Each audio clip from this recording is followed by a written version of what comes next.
Publiant un tweet sur la souveraineté fictive d'Israël sur les hauteurs du Golan qui font partie intégrante du territoire syrien, le président américain a fait de nouveau preuve de sa détermination à plaire à Tel Aviv.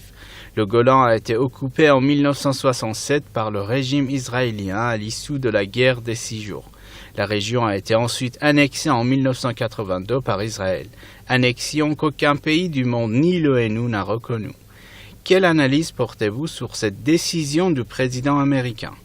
Ce n'est pas une démarche qui est imprévisible, c'est plutôt prévisible. D'ailleurs, il en a parlé à plusieurs reprises auparavant, ces dernières semaines, mais on a aussi d'autres démarches similaires qui ont eu lieu depuis l'avènement de Trump au pouvoir. On a bien sûr la sortie des États-Unis de l'accord nucléaire, on a par la suite la reconnaissance de la totalité de Jérusalem comme étant la capitale d'Israël, alors que dans le droit international, la partie Est devrait faire partie d'un présumé État palestinien.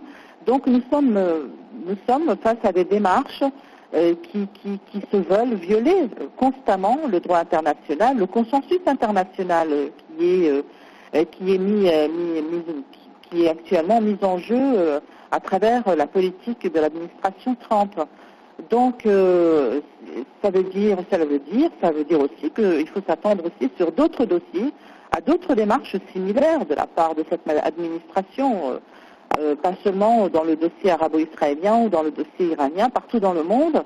Il faut s'attendre à ce que les États-Unis violent justement ce consensus international qui est mis en pied depuis la fin de la Seconde Guerre mondiale et la fondation de l'ONU. Donc c'est vraiment c'est toute une situation internationale, c'est pas seulement quelque chose qui peut porter atteinte, qui peut nuire aux Syriens, au conflit arabo-syrien, mais c'est le monde entier qui est concerné.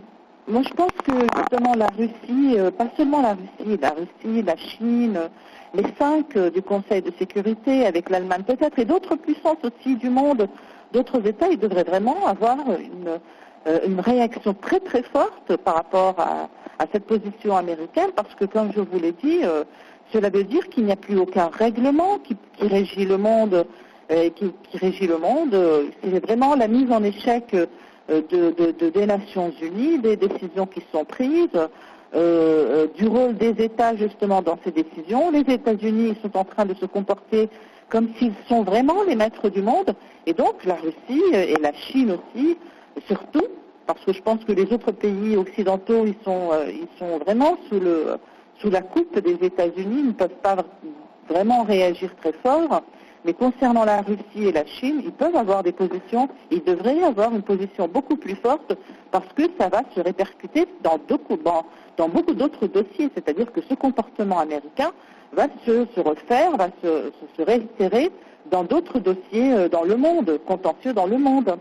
Et moi je pense justement concernant le Golan, c'est vraiment c'est la preuve pour l'axe de la résistance. C'est une preuve de plus que ce ne sont pas les Nations Unies qui vont résoudre ce genre de problème, et il faut vraiment finalement se fier à la résistance des peuples et entre autres à la résistance armée.